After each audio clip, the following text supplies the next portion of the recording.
Ciri-ciri orang ridho, istiwa'u an-naf'i wad-darri. Sama aja lagi dapat manfaat ataupun sedang susah, lagi senang susah, rasa hatinya bergantung kepada Allah nggak berubah. Rasa hatinya terhubung kepada Allah tidak berubah. Karena Allah menyebut dirinya an-nafi' ad-dar, yang memberi manfaat Allah, yang memberi mudarat juga Allah. Maka manfaat dan mudarat itu bukan karena itu manfaat atau karena itu mudarat. Allah cuma ingin uji. Jika engkau tidak ingat aku dalam senang, cek dulu engkau masih ingat aku nggak dalam susah. Kalau dalam senang nggak ingat, Allah tegur saat susah. Udah susah nggak ingat juga, baru disebut kolbunya mati. Miftahul jannah la ilaha, kunci sorga itu ketika orang meyakini tiada yang berkuasa, tiada yang berkehendak, tiada yang menghidupkan, tiada yang menyembuhkan kecuali Allah. Itu kunci surga.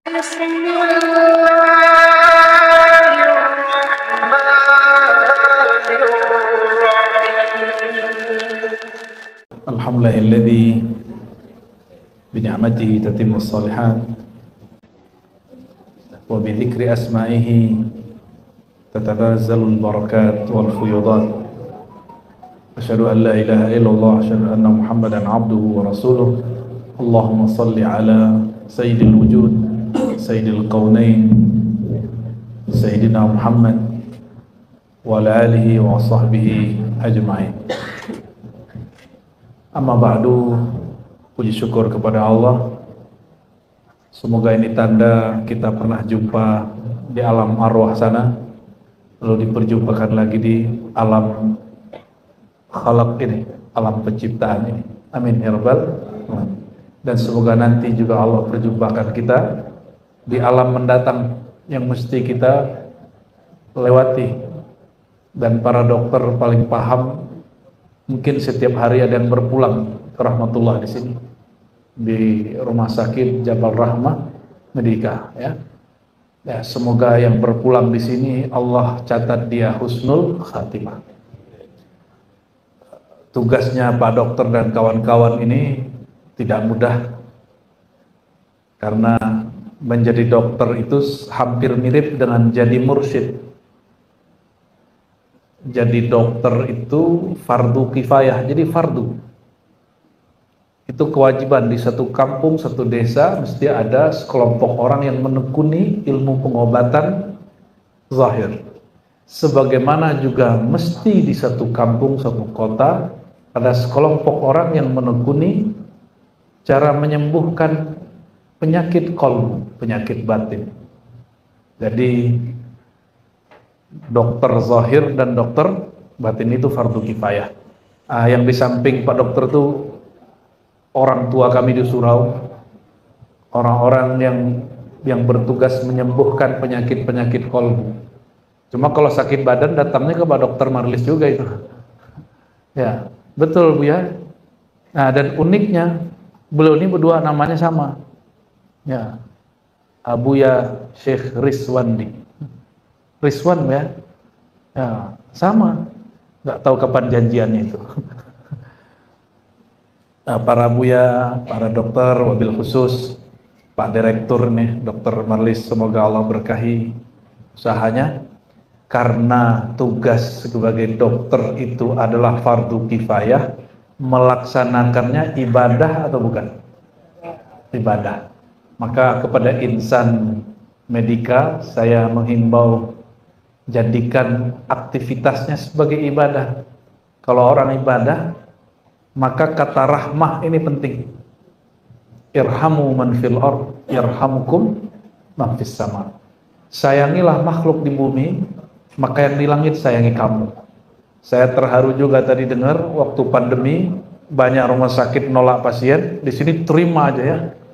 Makanya rumah sakit ini langsung diberkahi Allah, karena nggak nolak-nolak pasien. Kalau pasien datang jangan tanya dulu bisa bayar apa enggak, masukin aja dulu.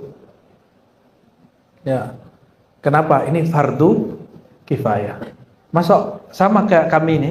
Saya kalau lagi ngasih training ke insan penyalur zakat yang kita sebut amil zakat. Ini amil zakat ini bukan kayak di kampung-kampung kan. Amil zakat itu seperti pekerja profesional, mereka digaji seperti orang-orang karyawan. Ya, kita sampaikan kepada mereka hal yang sama. Ya, kalau ada orang kena musibah, ditanya dulu nggak agamanya, langsung dibantu. Ya, nah, ini dari Lampung ini, Pak Dokter nih, ya, Pak Haji Ibrahim nih, aslinya lagi suluk, ya, ternyata suluknya di perjalanan. Suluk itu khalwat Pak Haji, jadi ada khalwat fil jalwah. Jadi kolbu tetap kepada Allah meskipun dalam keramaian. Nah, orang-orang yang kita obrolin barusan ini, para dokter, para mursyid itu nggak pernah sepi. Jadi yang datang ke beliau ini nggak hanya nanyain masalah ya ke Buya ini, nggak hanya urusan-urusan kolbu. Kadang lagi ada utang, nanyanya ke Buya, minta doa ya. Dan yang paling lucu apa? Beliau ini juga tabib nih berdua ini. Jadi kalau ada yang sakit-sakit, nggak datang ke Pak Dokter Marlis dulu, datangnya ke Abu Yariswan berdua ini. Ya kata mereka, ke dokter mahal, kalau ke Buya seikhlasnya. Betul nggak Buya? Ya seikhlasnya. Ya kalau Buya nggak ikhlas ya nggak jadi, nggak naik doanya. Jadi beliau ini juga secara tidak disadari ya, atau disadari orang di kampung beliau, juga bertugas sebagai tabib. Tidak hanya tabib kolbu, tapi juga tabib jasmani. Ternyata kalau kita cek silsilah beliau ke atas, nyambung ke Syekh Abdul Qadim, itu beliau salah satu orang yang mengerti herbal. Jadi kalau sekarang disebut praktisi herbal. Praktisi herbal. Nah, di sini ketemu nih, cocoklah beliau bertiga nih duduk ya. Pak dokter ini, dokter, cuma kalau badan saya sakit, itu gak dikasih obat dulu, dipijit dulu.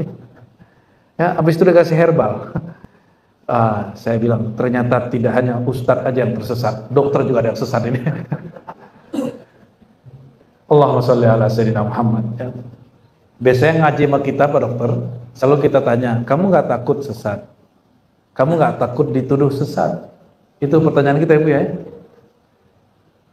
Karena biasanya penyakit yang membuat seorang murid berpisah dari gurunya, karena dia takut dihujat. Karena guru nih hujat, dia takut juga dihujat.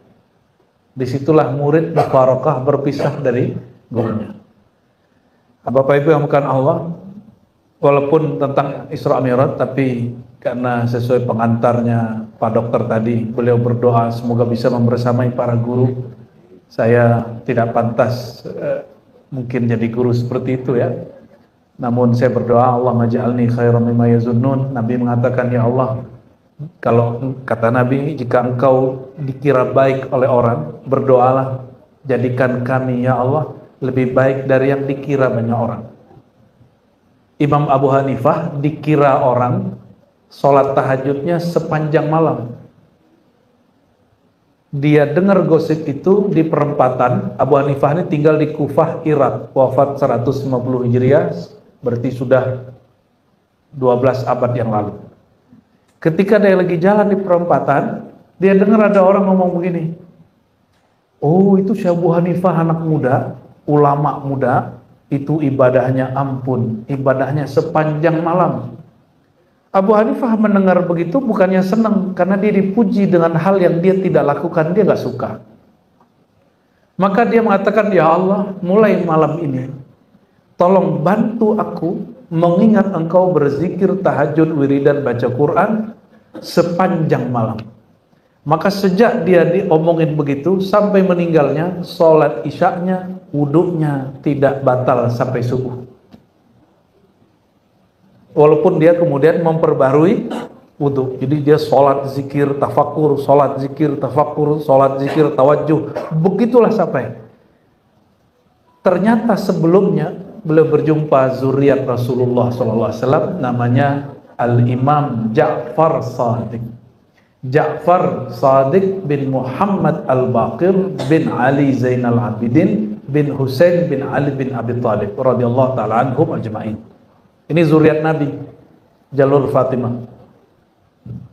Sayyidina Ja'far ini imam yang diyakini oleh kelompok Syiah imam mereka, tapi juga diyakini ulama Ahlus Sunnah imam mereka. Kita ini Ahlus Sunnah, kita juga nggak benci Syiah, cuma kita beda dengan Syiah.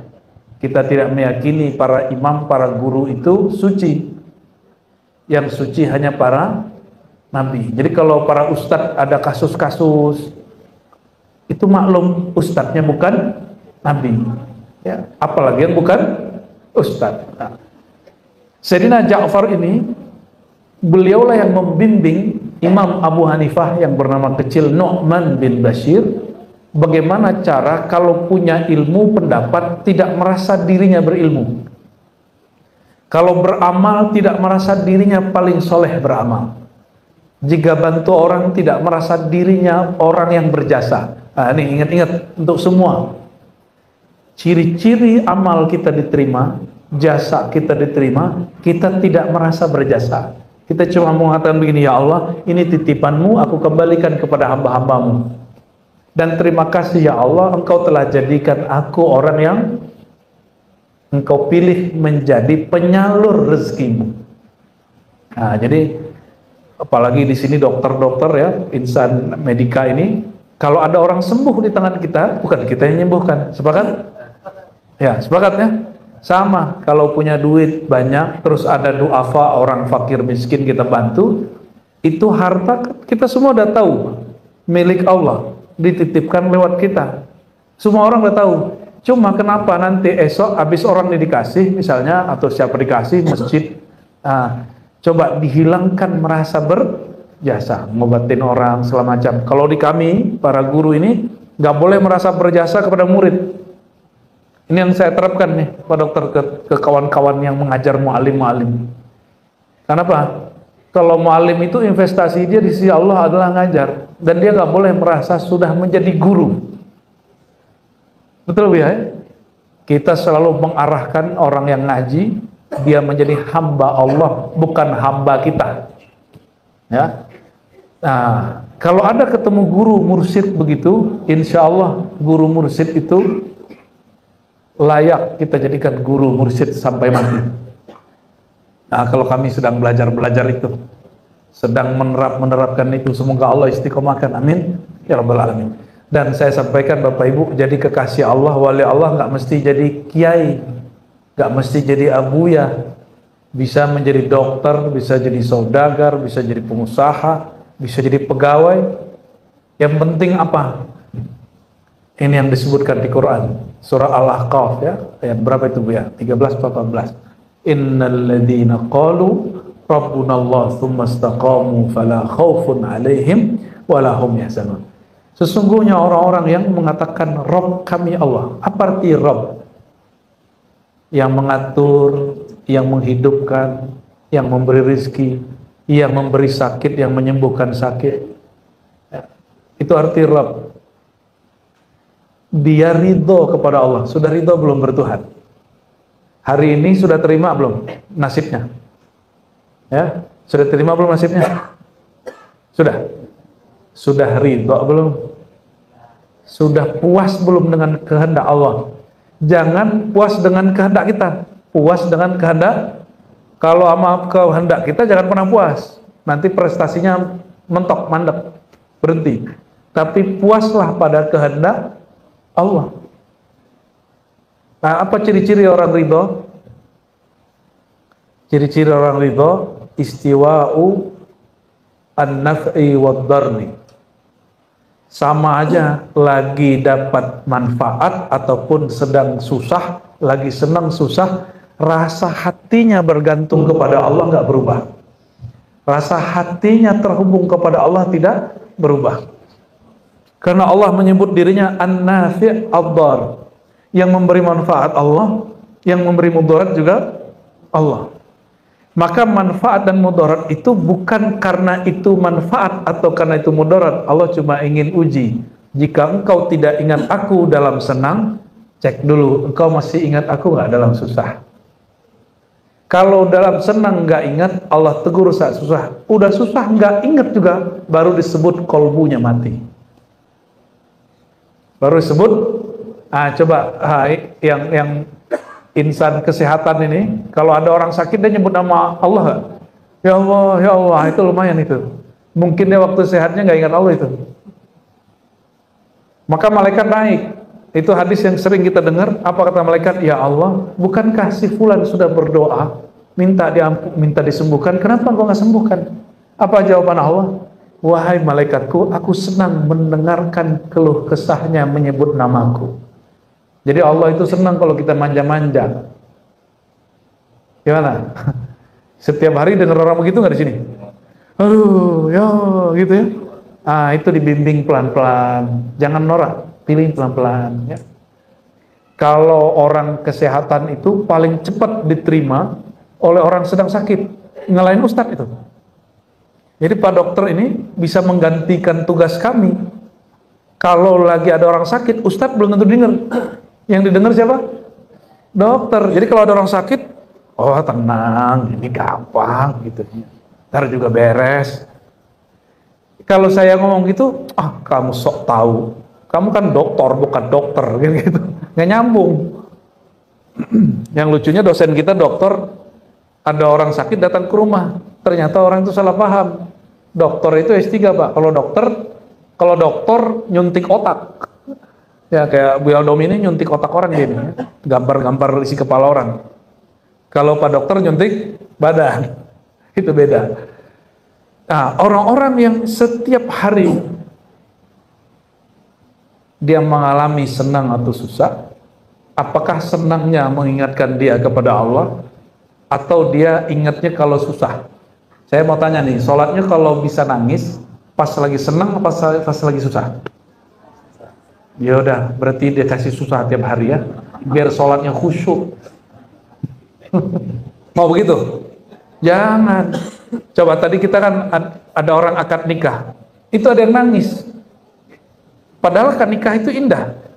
Berarti tangis itu tidak selalu sedih. Ada namanya tangis bahagia. Ya, ada tangis bahagia. Yang pergi umroh pertama kali nangis nggak ngeliat Ka'bah. Itu sedih apa bahagia? Bahagia. Jadi nangis itu nggak mesti orangnya lagi bokeh. Ya. Maksud saya apa Bapak Ibu? Kita ini bisa ingat Allah lagi senang. Gimana caranya? Setiap mendapatkan kebaikan, iktikadkan, yakinkan bahwa kebaikan itu dari Allah. Ini berarti setiap orang meyakini kebaikan nikmat dari Allah, dia akan langsung bahagia. Jadi mau bahagia gak? Ya. Setiap pemberian yakini dari Allah. Ingin sengsara? Gampang. Setiap dapat musibah, jangan kemudian pahami itu bersumber dari Maha Pencipta. Salahin aja orang lain. Salahin si anu, nanti jadi hidupnya akan tambah rusuh. Oleh karenanya Imam Mu'taillah As-Sakandari, ini sering kita baca di Hikam, ya. Siapa yang tidak ingat saat ada nikmat, maka Allah akan ingatkan dia saat nikmat dicabut. Orang sehat itu nggak sadar dia sehat. Kapan dia sadar sehat? Kalau sudah jatuh sakit. Dalam hadis yang sering juga kita baca, ni'matani maghbudun fihima katsirun minan nas, hadis sahih Bukhari. Dua nikmat yang orang sering lalai. Ini kita semua sering lalai. Apa itu? As-sihah wal faragh. Sehat dan waktu luang. Kita ini kayak sibuk, ternyata sibuk main handphone. Main handphone ini gak haram, Pak, boleh. Tapi gunakan seperlunya. Masih ingat gak ada kelompok yang mengharamkan pakai tasbih? Nggak boleh zikir pakai tasbih, ya. Tapi pakai handphone boleh. Mana yang lebih bid'ah, pakai handphone atau pakai tasbih? Pakai handphone lah. Nah ini, maka gunakan handphone seperlunya, ngaji, komunikasi yang baik. Kalau udah mulai gosip di grup, keluar. Ya, sekarang itu mau jadi tukang gibah, gampang. Masuk grup yang banyak gibahnya. Gibah itu sederhana. Walaupun itu realita, kita omongin orangnya nggak seneng, itu namanya gibah. Kan ini real. Emang kalau real itu gibah. Kalau nggak real namanya fitnah atau tuhmah bahasa Arabnya. Saudara-saudariku yang dimuliakan Allah,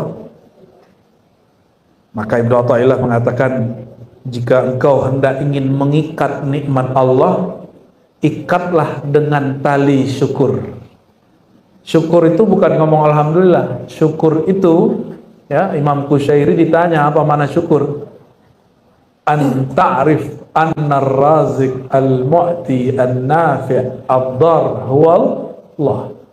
Engkau meyakini, melihat, merasakan bahwa yang memberi manfaat, mudarat, memberi nikmat adalah Allah. Nah, itu yang disebut syukur. Itu syukur rukun pertama. Orang non muslim sekarang bisa baca alhamdulillah nggak? Dia sudah bersyukur belum? Itu ibarat syukur, bukan syukurnya. Mohon maaf nih, ini abang-abang nih, kakak-kakak ini sering nggak ngomong sama temannya, say gitu, I love you. Cuma kalau dia ngomong orang nggak percaya. Sering ngomong sayang ke temannya, tapi itu maksudnya bukan sayang-sayang apa. Bagi orang ini, dia ngomong nggak dari hati. Syukur itu ketika qalbu sadar bahwa yang memberi nikmat dia Allah, itu syukur. Baru dia baca alhamdulillah dengan lisannya. Jadi bukan alhamdulillah itu lebih syukur. Itu namanya menyebut Jadi menyebut alhamdulillah dengan zikir alhamdulillah lain. Kalau nyebut-nyebut, mungkin YouTube kita lebih dulu masuk surga. Ya, sekarang tuh ada zikir alhamdulillah non-stop 24 jam, ada. Zikir takbir, la ilaha illallah, tahlil non-stop 24 jam, ada nggak? Kayaknya YouTube kita duluan masuk surga. Ya. Miftahul jannah la ilaha, kunci surga itu ketika orang meyakini tiada yang berkuasa, tiada yang berkehendak, tiada yang menghidupkan, tiada yang menyembuhkan kecuali Allah, itu kunci surga. Jadi sebenarnya orang-orang sakit itu dia sedang megang kunci surga. Sedang megang, dan termasuk para dokter dan semua yang bekerja di dunia kesehatan, jika dia meyakini pemberi kesehatan itu Allah, dia sedang megang. Jadi ada la ilaha illallah zikir, ada la ilaha illallah faham. Kalau la ilaha illallah zikir baca 100 kali, 165 kali, 70.000 kali. Yang paling permanen, yang paling abadi itu faham, keyakinan. Maka Bapak Ibu saudara-saudariku, tugas kita tidak hanya menyebut-nyebut, berzikir, tapi tugas kita adalah ini saya ulang-ulang, mungkin nggak tahu udah 1000 kali kita ulang ya. Fa'lam annahu la ilaha illallah. Fa'lam dulu baru la ilaha.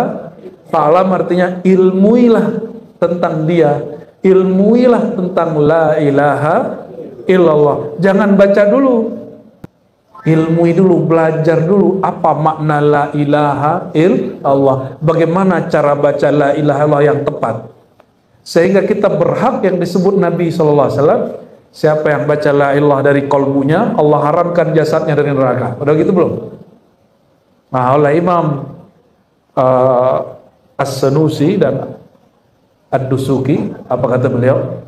Jika orang membaca zikir la ilaha illallah itu dengan kolbunya, kolbu itu berkait dengan jantung. Jantung bergetar, mengalirah, kemudian seluruh darah dan yang punya rasa bertuhan itu ke seluruh tubuh, ke daging, ke pembuluh darah, semuanya. Sehingga rasa bertuhannya mulai dari ubun-ubun sampai ujung kaki. Kenapa? Rasa getaran zikirnya sudah mengalir di seluruh tubuh. Orang begini sudah nyatu makna la ilaha illallah dari kolbunya, jantungnya, darahnya, dagingnya, tulangnya. Itulah maksud Nabi mengatakan, sesungguhnya Allah mengharamkan api neraka menyentuh orang yang baca la ilaha illallah dari dalam kolbunya. Nah, inilah yang disebut di Quran tadi, innalladzina qalu rabbunallah, sesungguhnya orang yang berkata Rabb kami Allah dengan kolbunya. Dengan apa? Summastaqamu, nggak cukup yakin, nggak cukup paham. Ini banyak orang ini sudah cukup paham, habis itu udah nggak sholat. Udah paham, habis itu udah nggak mau lagi beribadah. Nggak cukup. ada kalimat tsumastaqamu, lalu mereka istiqomah menjalankan syariat hukum-hukum Allah. Maka kita doanya apa Bu ya?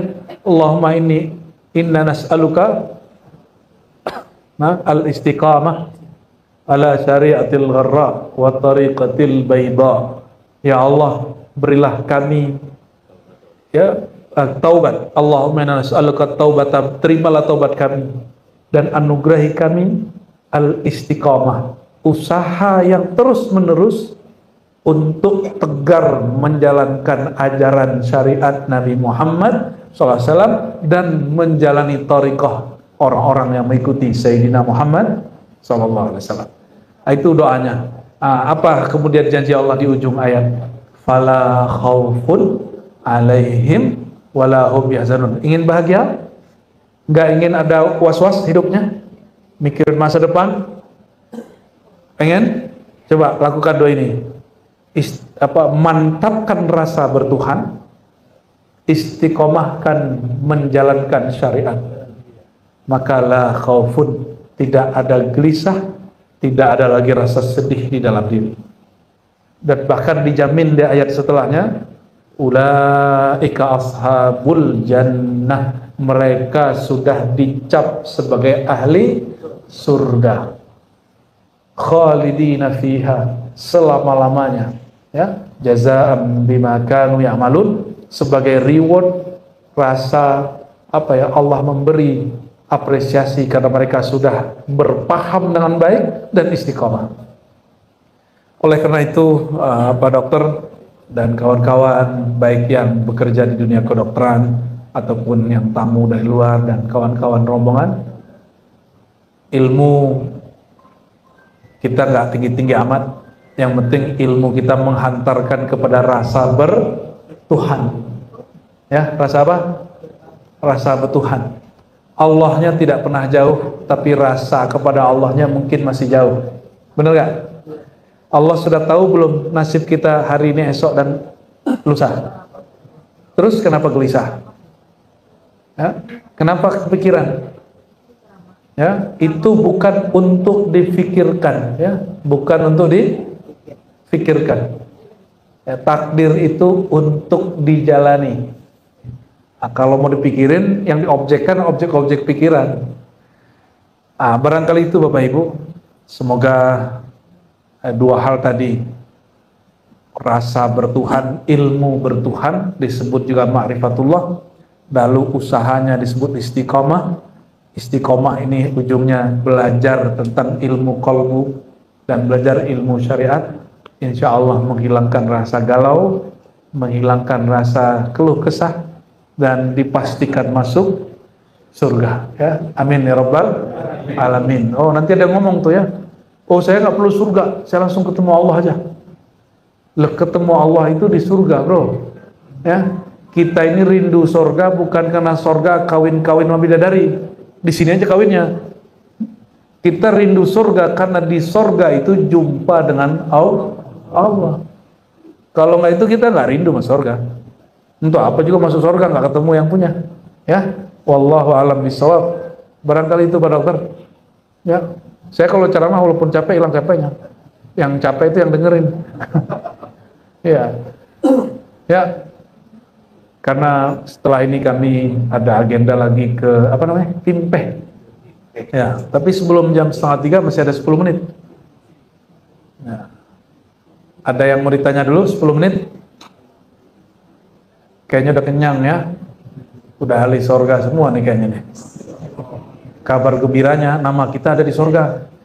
Tapi kabar buruknya, nama kalian juga ada di neraka. Nggak pakai kita, kalian. Nah, masalahnya nama mana nih yang dihapus nih? Yang di sorga apa yang di neraka? Pak Dokter ada pertanyaan? Silakan. Ya khususon dah. Apa pertanyaannya?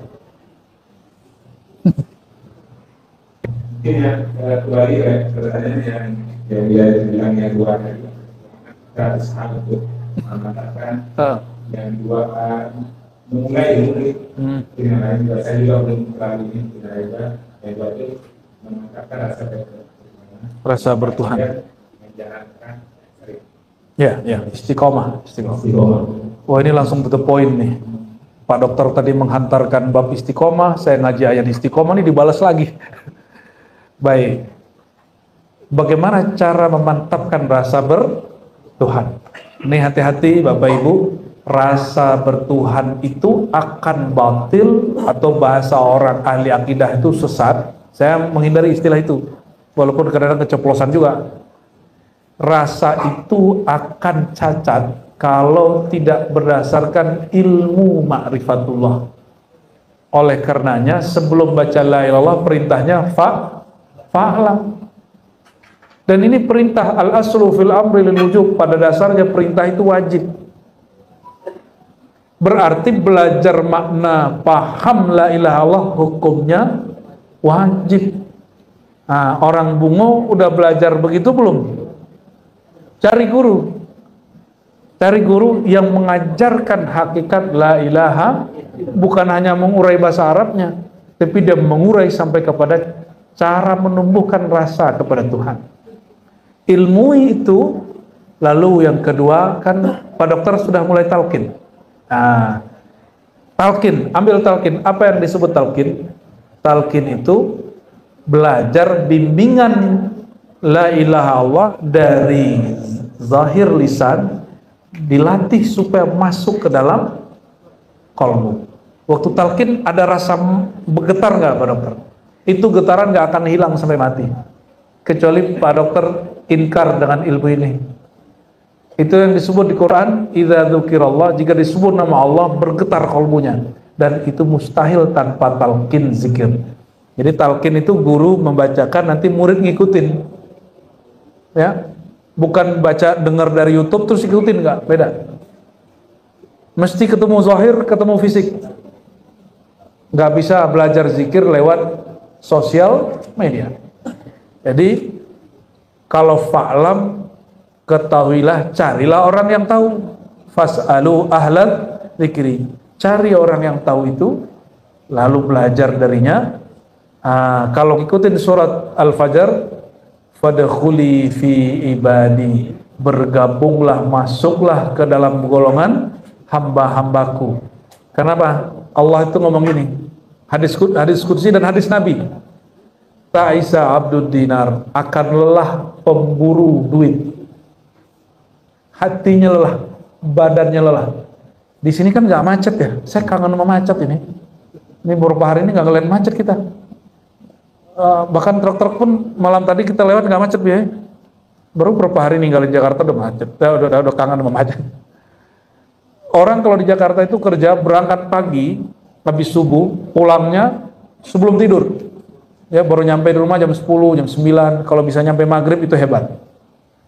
Dia berangkat, anaknya belum bangun, dia pulang, anaknya pun kadang belum, udah tidur. Lelah. Kadang-kadang ninggalin sebulan, 2 bulan, 3 bulan. Lelah. Kalau hanya mencari duit. Maka niatkan cari duit itu bukan sekedar duit. Duit itu alat. Nah, kesalahan manusia itu hari ini menjadikan alat sebagai tujuan. Duit itu alat untuk sedekah, alat pergi haji, alat bantu orang. Nah, coba niatkan begitu. Maka Nabi mengatakan, ya, wallahu fi aunil abdi ma kana al abdu fi auni akhi. Mau dibantu Allah tidak? Maka bantu saudaranya. Allah pasti dan selalu membersamai hambanya, membantu hambanya selama si hamba bantu saudaranya. Dan saya lihat para insan medika, mereka membantu orang. Coba tujuannya gaji aja atau emang khidmat? Coba mulai dari hari ini sampaikan kepada kawan-kawan kita, niatkan ini berkhidmat, membantu saudara sesama manusia. Nanti dia nggak akan ngitung-ngitung. Orang begitulah yang disebut sungguh-sungguh, dan dia nggak transaksional sama atasannya. Atasannya pasti senang, pasti orang dipromosi terus, naik. Betuhan juga begitu.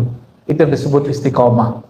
Ya, jadi ilmui, cari ahli zikirnya, ahli ma'rifatnya, lalu bergabung dengan mereka. Jangan misah-misah.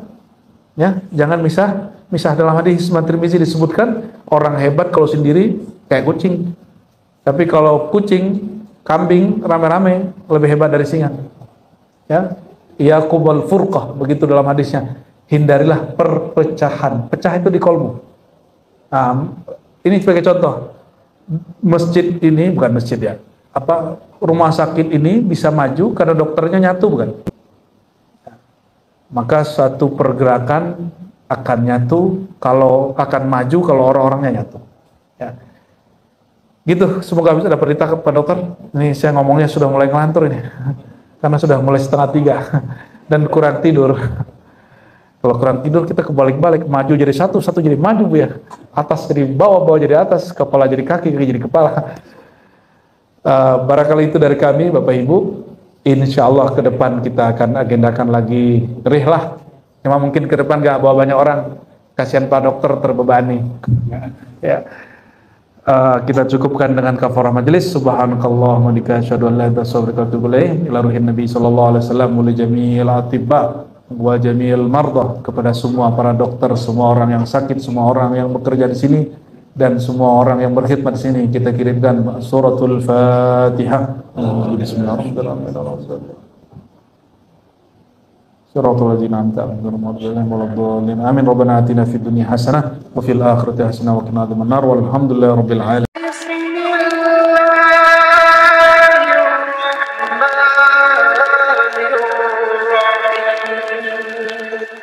الحمد لله الذي له الأسماء الحسنى والحمد لله الذي جعل إحصاها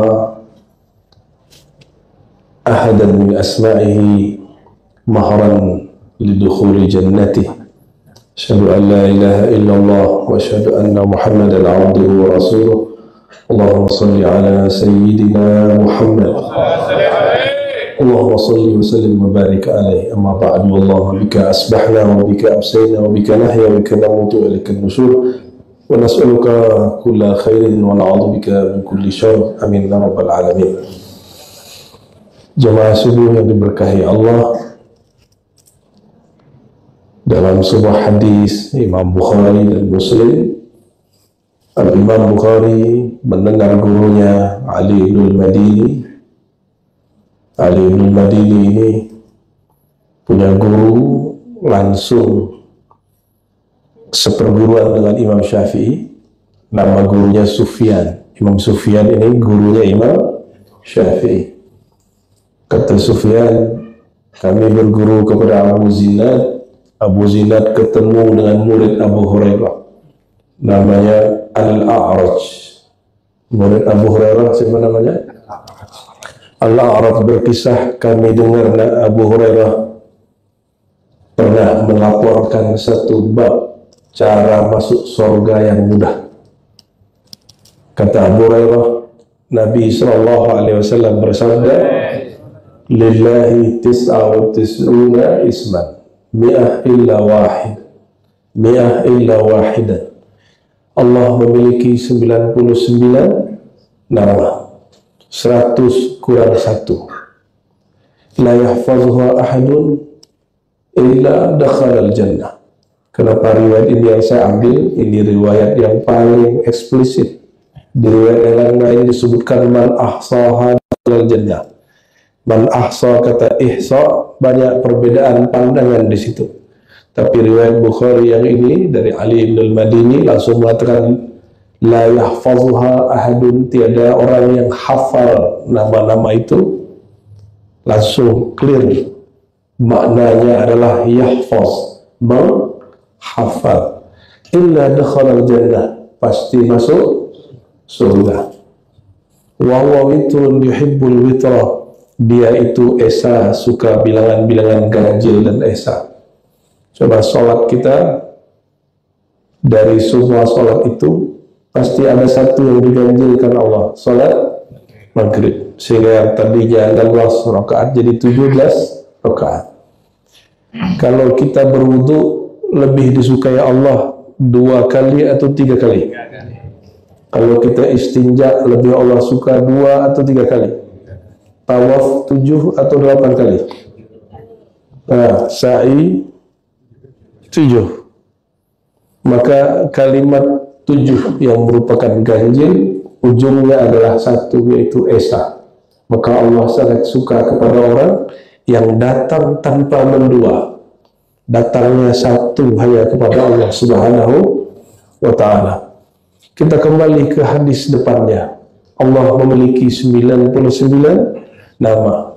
Kata 99 ini bukan batasan. Ini al-asma'ul husna. Jadi yang dimaksud 99 itu al-asma'ul husna. Apa beda asma'ul husna dengan asma' yang lain? Asma'ul husna ini nama-nama yang indah yang telah ditulis di Quran, yang disebutkan dalam hadis Nabi alaihi salatu wassalam.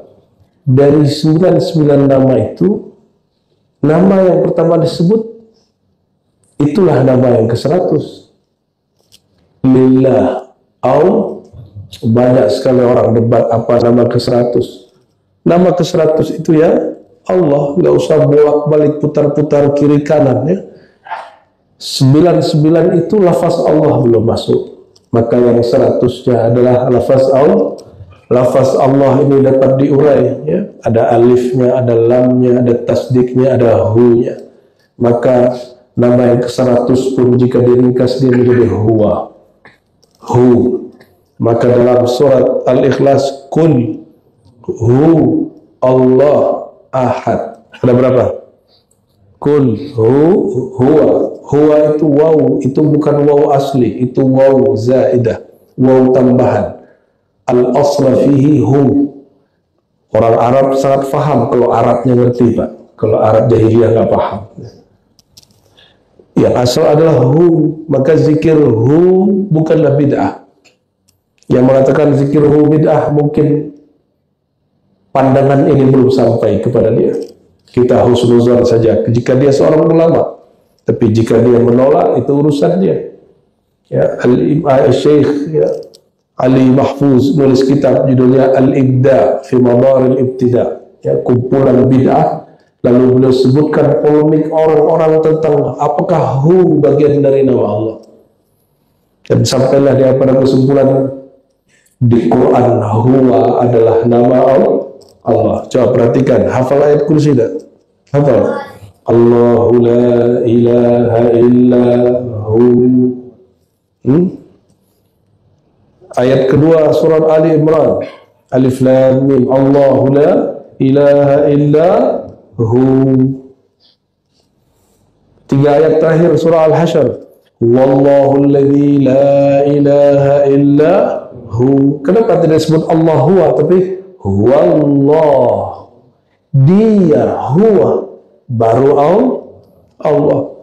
Maka asalnya Allah pada hu. Asal lafaz Allah ada pada lafaz hu.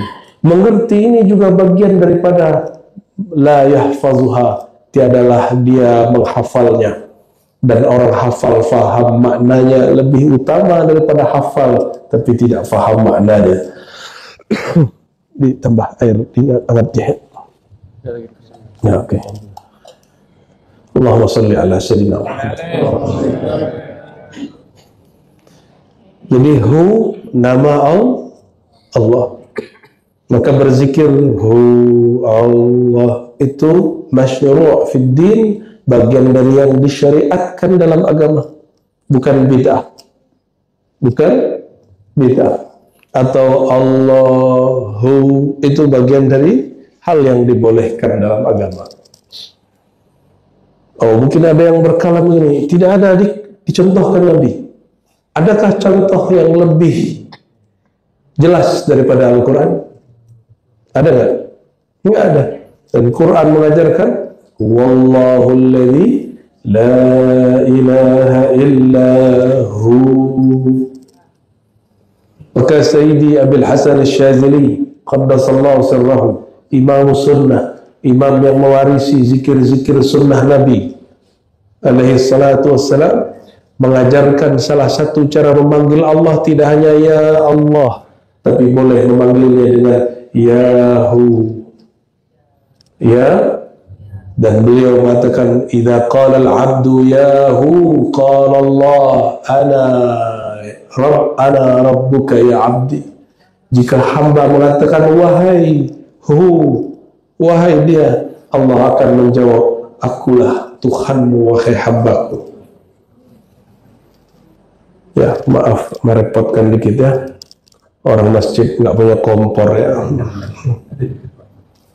Allahumma shalli wa sallim barik alaihi.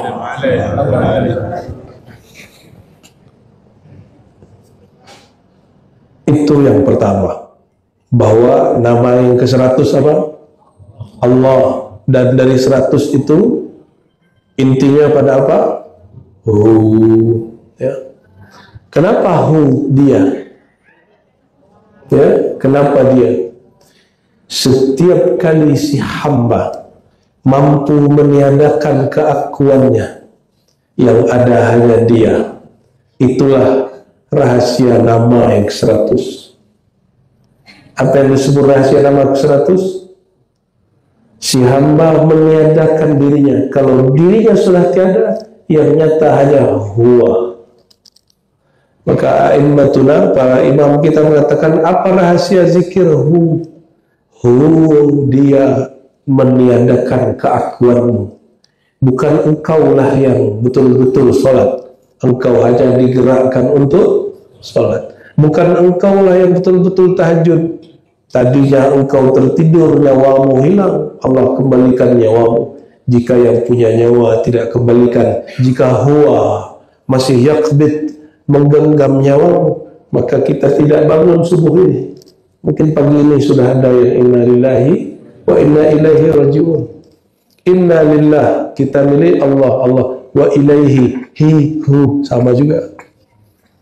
Maka sir lafaz Allah ada pada hu. Jadi kalau boleh tambah nama Allah ke-101 hu. Ya, nama Allah ke-101, tapi kita tidak usah istilahkan. Ini menjawab karena banyak sekali orang ngaji nama Allah putar-putar keliling-keliling 2 jam tapi nggak juga ada bahasannya. Ya. Lalu apa makna lillah? Lillah itu artinya lam tamlik, milik. Lillahi ma fis samawati wal ard, milik Allah lah langit dan bumi. Bapak Ibu ini lagi di bumi apa di langit? Tubuh kita dari mana? Dari bumi. Maka tubuh ini milik siapa? Milik Allah. Roh kita sebelum diturunkan ke bumi, awal-awal dihembuskan di ke langit dulu. Maka sebagian ulama kita mengatakan langit itu tempat tawafnya ruh. Wallahu a'lam bisawab. Maka langit bumi diri kita yang zahir tubuh, diri kita yang batin ruh, milik Allah Subhanahu wa ta'ala. Inilah makna ayat di Quran, lahul khalqu wal amru, miliknya lah penciptaan, miliknya lah hembusannya. Allahumma salli ala sayyidina Muhammad. La yahfazuha illa dakhala al-jannah. Mudah sekali masuk surga. Siapa bilang masuk surga susah? Orang yang mengatakan masuk surga susah, dia tidak kenal Allah. Dia tidak kenal Allah. Masuk surga mudah. Jagalah satu nama Allah, hafalkan satu nama Allah, ma'rifatkan satu nama Allah, bawa hari-hari, bawa hidup. Hiduplah dengan nama itu, matilah dengan nama itu, dakhaltal jannah, engkau sudah masuk surga. Ya, man dakhalaha la yadkhulaha. Ya, bahkan di sini disebutkan la yahfazuha illa dakhalal jannah. Dia adalah orang itu menjaga, menghafal, memahami, menghayati nama Allah itu, kecuali dia pasti masuk surga. Hadis yang masyhur sering kita dengar, taman-taman surga. Kata Nabi, para sahabat diperintahkan, idza marartum biryadil jannah, jika kalian melewati kebun-kebun surgawi, maka hendaklah singgah lalu mencicipi. Farta'u artinya ikutlah mencicipi, ikutlah memetik. Lalu sahabat bertanya, apa itu wahai baginda? Lalu Nabi menjawab, hilakut dzikr, halaqah zikir.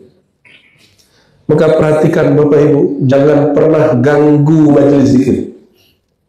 Jangan pernah ganggu majelis tariqah yang di situ ada zikir, majelis salawat, majelis ilmu, karena itu kebun-kebun surga. Sekali Anda mengganggunya, hurrimtal jannah, engkau haram masuk surga. Kenapa? Itu adalah surga yang disegerakan. Nabi SAW dalam hadis yang lain mengatakan surga itu tidak pernah dipandang mata, tidak pernah didengar telinga, tidak pernah terbersit hakikatnya di dalam kolbu. Tapi di hadis yang lain beliau mengatakan tamannya ada pada halaqah zikir, tamannya ada pada halaqah ilmu. Tentu bukan semua zikir, bukan semua ilmu. Kalau orang ngaji isinya menghina majelis yang lain, itu bukan halaqah zikir, itu halaqah penghinaan. Kalau majelisnya mencari kesalahan-kesalahan sesama muslim atau mencari kesalahan orang beda politik, itu bukan majelis zikir, itu majelis pengamat politik.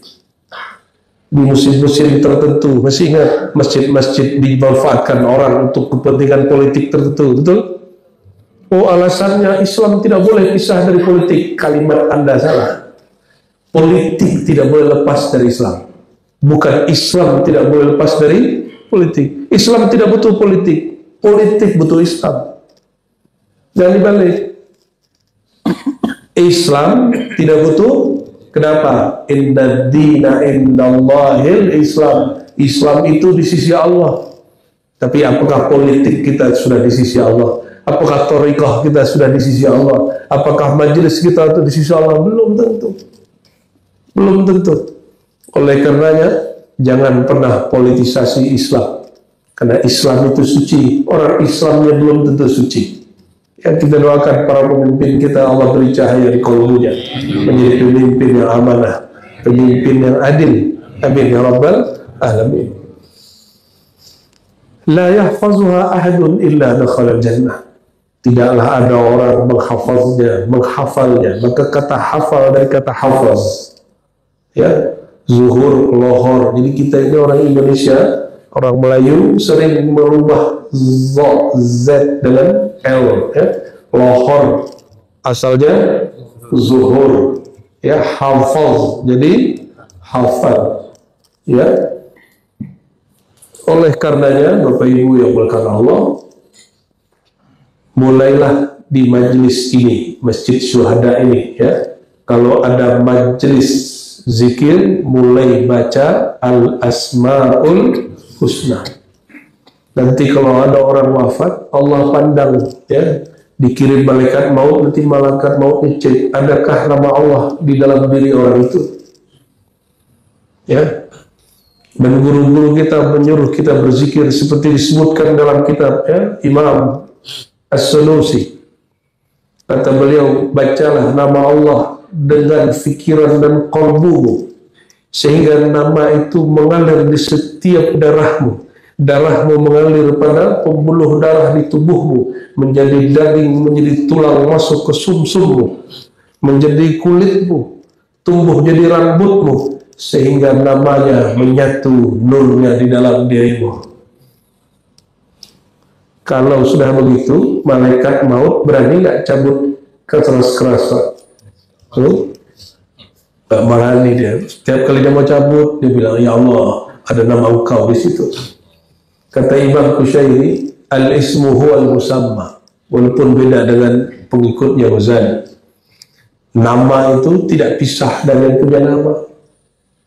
Nama itu tidak pisah dari yang punya nama. Hakikat yang punya nama ada pada nama. Maka disebut Allah, ada Allah di situ.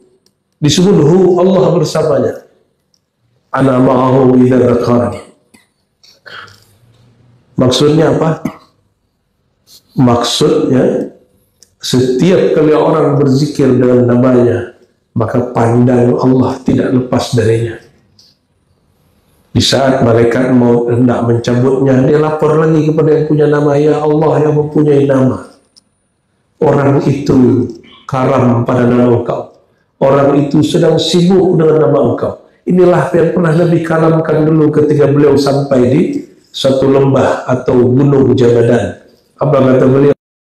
Al-Mufarridun telah berlalu, telah dahulu, telah duluan menempuh orang-orang yang mufarridun, ahli tafrid, ahli fard. Sekarang Alphard jadi nama mobil, Pak. Ya. Al-mufarridun, apa arti mufarridun? Orang yang zikirnya banyak sekali sehingga aset dia di sisi Allah sangat banyak sekali. Kalau orang punya Alphard di Indonesia, itu orang punya aset ya. Minimal Alphardnya lah ya. Tapi Alphard hakiki, al-mufarridun, ditanya oleh Rasulullah, man hum ya sayyidi ya Rasulullah, siapa mereka wahai baginda? Beliau menjawab, humul mustahtirun. Di riwayat kedua, al-zakirun Allah katsiran wa dzakirat, itu laki perempuan yang banyak berzikir sehingga dia tidak hitung-hitung lagi zikirnya. Maka zikir kita 33 100 masih dihitung. Zikir mufarridun itu kalau ibarat duit sudah tak tahu lagi serinya. Oh betul sekali Bapak sering dengan istilah itu ya. Ini orang satu napas dia setara dengan semua kerja orang semempawah.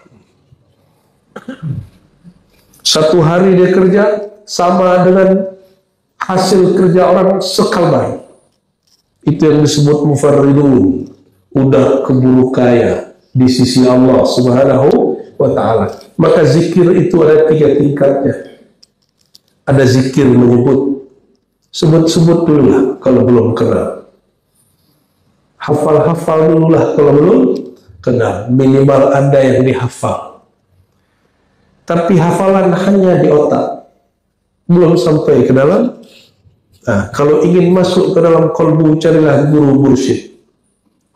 Guru mursyid yang Nabi katakan, innallaha yuharrimu 'alan nar, Allah mengharamkan neraka menyentuh orang yang baca la ilaha illallah min qalbi, yang baca la ilaha illallah dari qalbunya.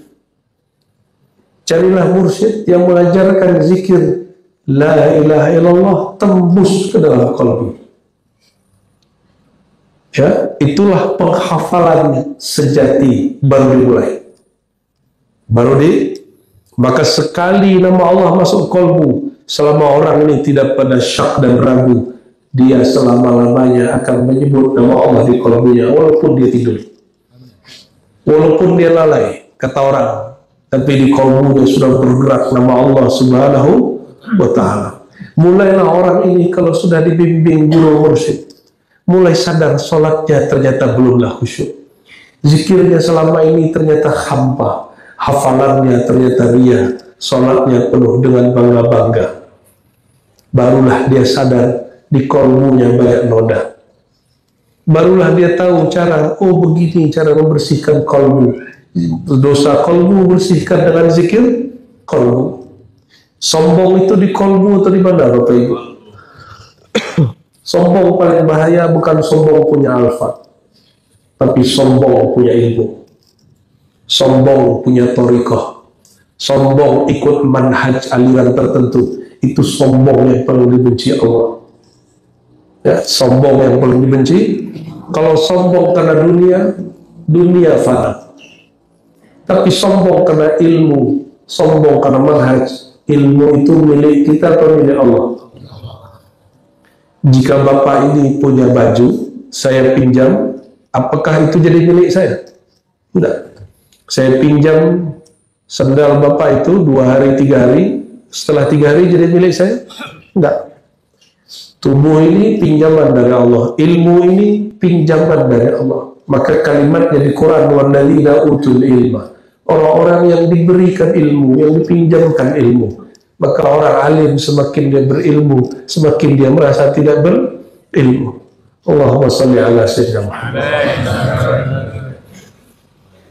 Dan orang yang merasa paling tidak berilmu itulah yang disebut abdun.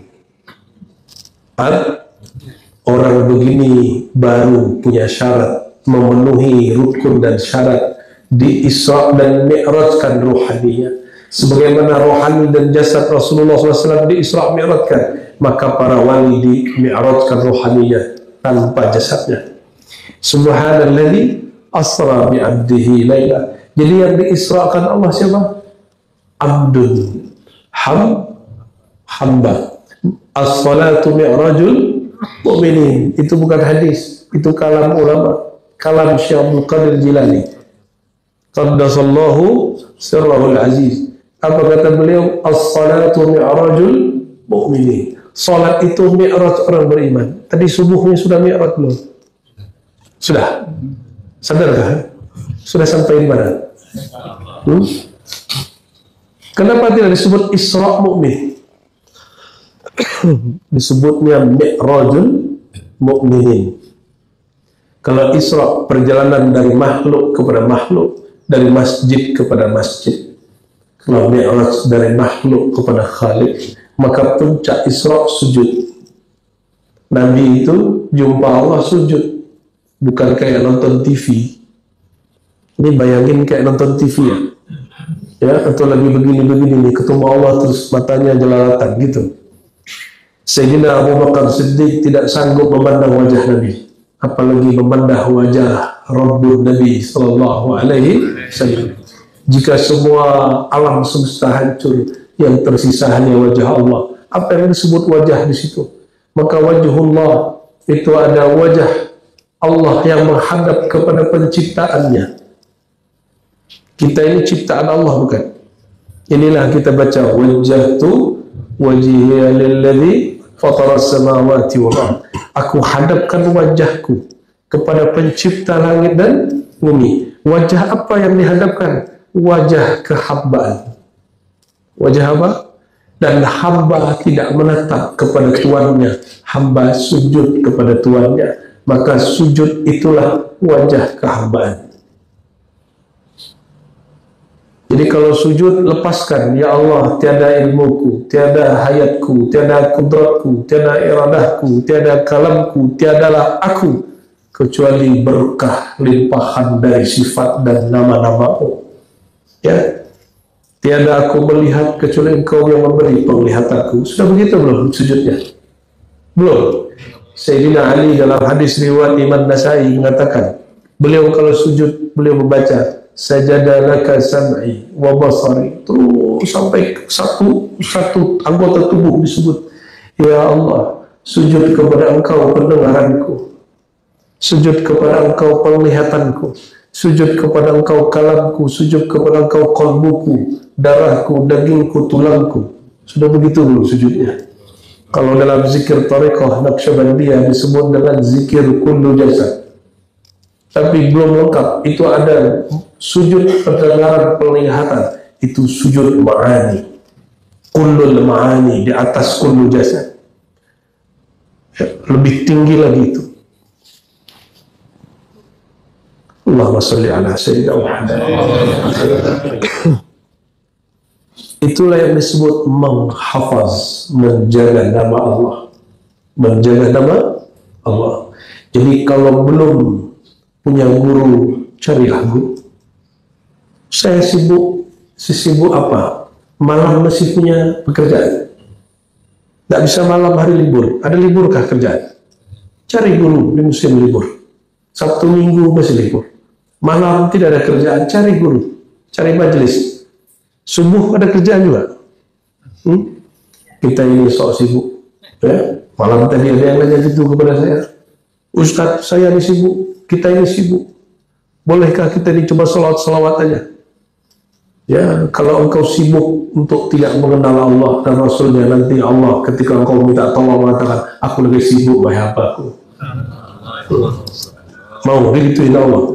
Itulah makna ana inda zanni abdi. Tergantung engkau, wahai hambaku. Jika kau sok sibuk, aku pun sok sibuk. Aku maha sibuk. Kullu yawmin huwa fi sya'nin. Setiap hari dia sibuk sekali.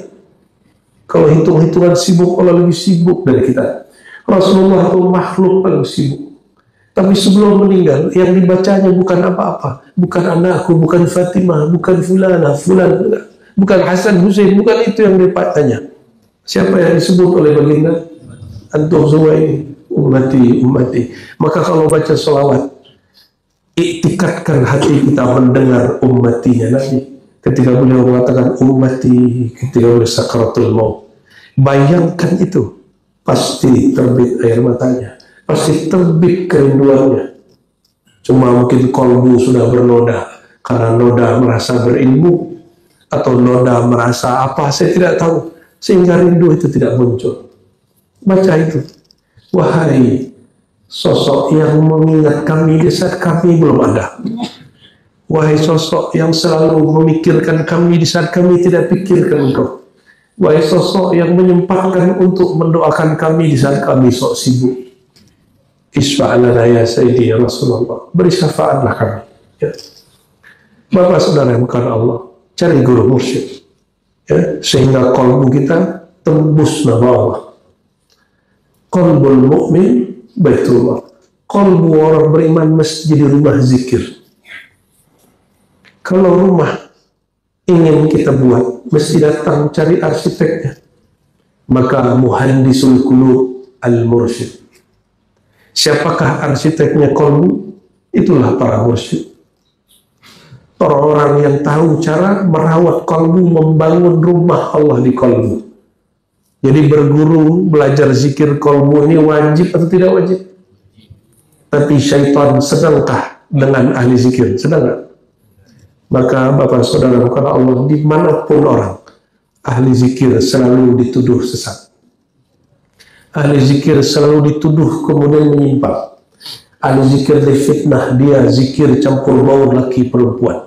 Ahli zikir difitnah, dia menghalalkan yang haram. Ahli zikir difitnah, ahli bid'ah. Begitulah sunnatullah ahli zikir. Perjuangan orang-orang yang berzikir kepada Allah yang maha zakir. Jadi kalau punya guru atau ikut guru, nanti dikata orang, kamu gak takut gila? Betul gak? Gila dunia boleh, gila zikir kenapa gak boleh? Coba cek Pak, adakah Bapak Ibu yang betul-betul gila zikir? Kalau kerja berangkat pagi, pulang petang, betul? Ya, sampai hari Jumat pun masih kerja, sampai tidak sempat sarapan di rumah, sarapan di jalan. Ya, itu gila. Gila itu orang. Ya, sampai bungkus-bungkus nasi masuk kantor. Itu gila itu. Gila itu. Ente gila dunia. Zikir, nggak ada yang sanggup zikir di atas 2-3 jam. Terus kenapa kita zikirnya disebut gila? Ya. Kita setiap Ramadan 10 hari terakhir kita buat khalwat, iktikaf. Itu kawan-kawan suruh zikir 70.000, baru saja 1.000 kakinya sudah sakit bu ya. Kita ajak lagi zikir terus. Hari pertama baru putar 100 kali 10 sudah pegang. Hari kedua naik 2.000, hari ketiga naik 5.000, hari berikut nggak perlu lagi Pak dihajar ya. Dia sudah punya cara sendiri, khatam 11.000, ya tahu-tahu udah selesai. Alhamdulillah. Semua orang harus melewati pegel, harus melewati kegilaan. Kalau hidup kita ini nggak mau menempuh kegilaan, nggak mau menderita sedikit saja, nggak mau ambil resiko sebentar saja, barang sebentar kita ini susah. Insya Allah kalau mau menempuh 3 tahun lagi, 5 tahun lagi kita tidak kesusahan. Orang yang berani ambil resiko untuk bekerja di dunia bisnis, setahun 2 tahun nasib dia berubah.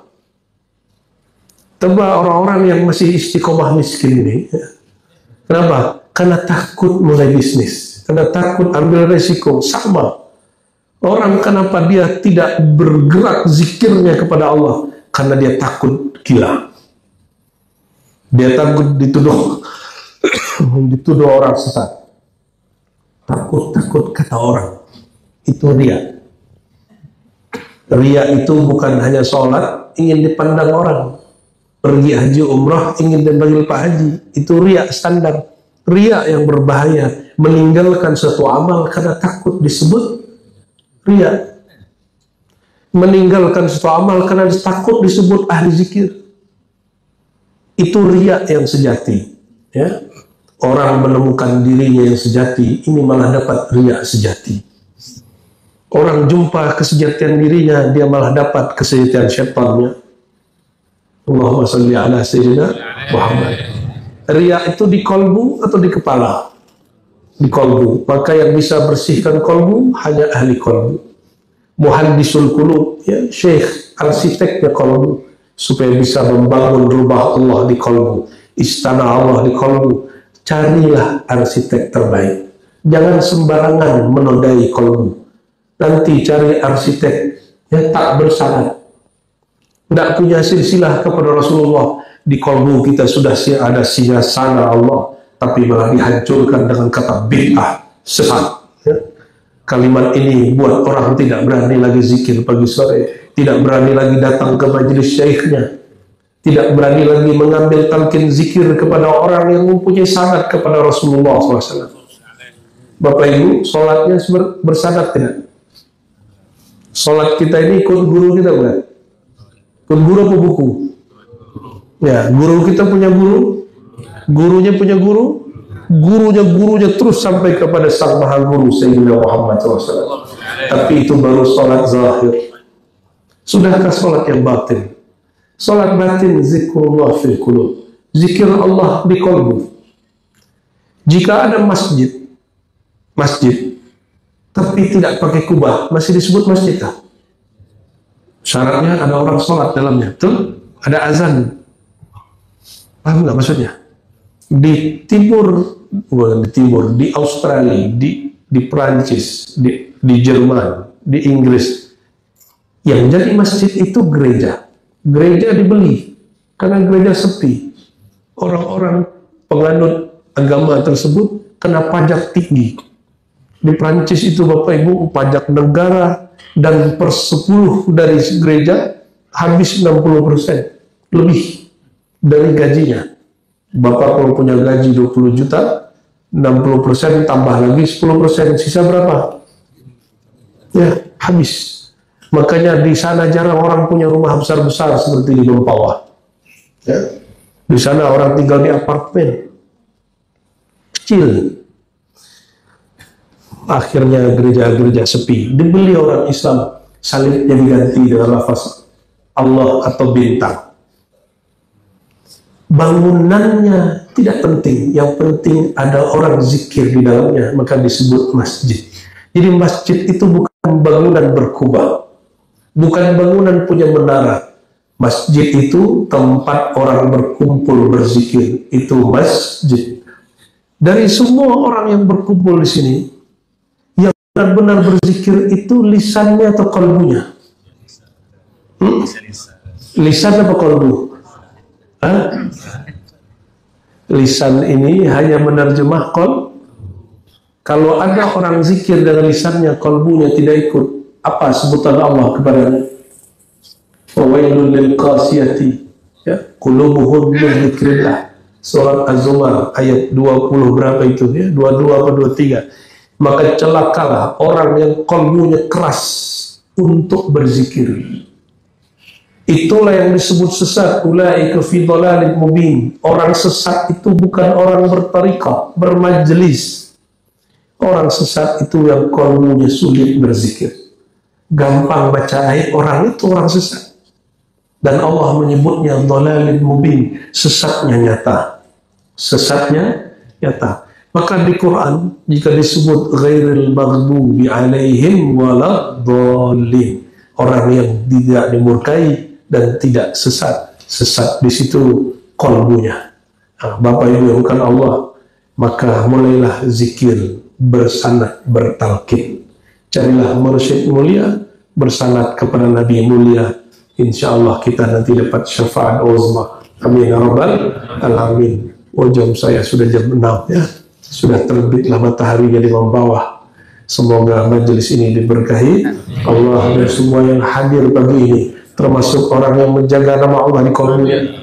Dan siapa yang menjaga nama Allah dijamin masuk surga. Allahumma ja'alna mimman yuhafiz ala asma'i. Ya Allah, izinkan kami orang-orang yang menghafal, menjaga namamu. Allahumma ktubna min ahli jannah. Ya Allah, tulis nama kami jadi ahli surga. Wamhu asma'na min diwalin nar, dan hapuslah nama kami dari daftar ahli neraka. Allahumma jirna minan nar, Allahumma jirna minan nar, Allahumma jirna minan nar bihaqqi al-asma'il husna wa bihaqqi asma'ikal izam birahmatika ya arhamar rahimin. Wa sallallahu ala sayyidil mursalin walhamdulillahi rabbil alamin.